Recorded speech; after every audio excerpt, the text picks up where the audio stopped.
Hey Team Eglin, it's Brigadier General Kane and Chief Dyer. Welcome back to another one of our sessions where we have some quick updates for you. First, I'll start with COVID-19.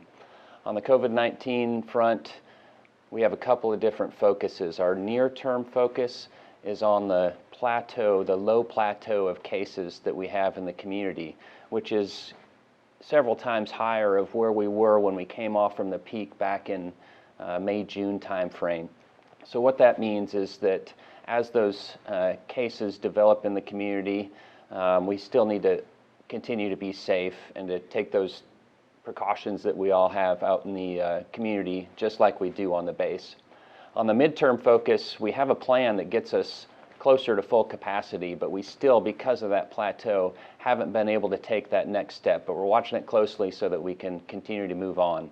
Another thing in the midterm that we're looking at is the vaccination program, the flu vaccination coming up, and then that'll be a good dry run for us for when and if we get a COVID vaccine. Chief, I wanted to ask you some thoughts now about the far term. We talk a lot about our human toll and how we can take care of each other now and for the long term. Could you talk to us a little bit about that? Yes, sir. Great question. So when I talk about the human toll, here at Team Eglin, we want you to know that we have helping agencies out there for you. There's a plethora of agencies that's out there to help you for all types of scenarios and occasions and things that's coming up. We understand that the struggles you're going through during this difficult environment, and we want to make sure you understand that that's out there for you. Good question, sir. Yeah, thanks, Chief. I want to shift gears a little bit to diversity and inclusion. Since it's been a little bit since we've talked to you about that, really what I wanted to get across to Team Eglin is just that we're doing something about it, and that I'm committed to making the change that we need for our culture. The DoD has initiatives, the Air Force has initiatives. We're moving out on the base with different initiatives as well. And I just want to make sure that everyone realizes that Chief and I are committed to making that change that we need for us to be a diverse, inclusive culture, and we're going to follow through on that. Chief, any thoughts there? Yeah, we just want you to keep your ear to the ground, because there's a lot of information out there that's going to be passed down from the wing all the way down. There's sessions that are still out there. The bosses kind of put us out there to see if there is Zoom information for people to log in and get some information about that. So stay tuned in to PA and to your leadership, to your first sergeants, your chiefs, your commanders about all these different sessions that we're going to continue to get after, because I can tell you the boss is definitely, he's serious about it. Yeah, and we're going to keep listening to you, and we're going to keep doing something about this. It's Absolutely. Really the bottom line.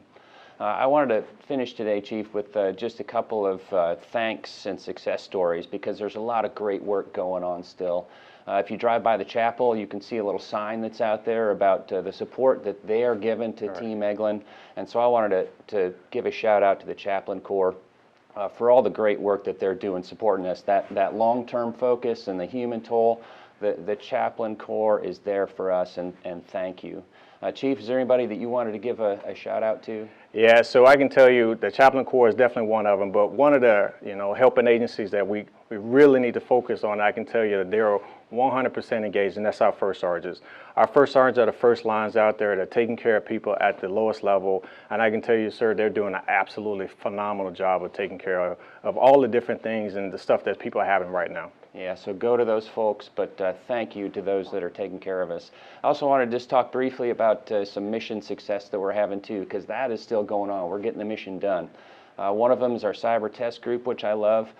They just were involved in the ABMS #2 demonstration, where they're supporting some changes in the way we warfight.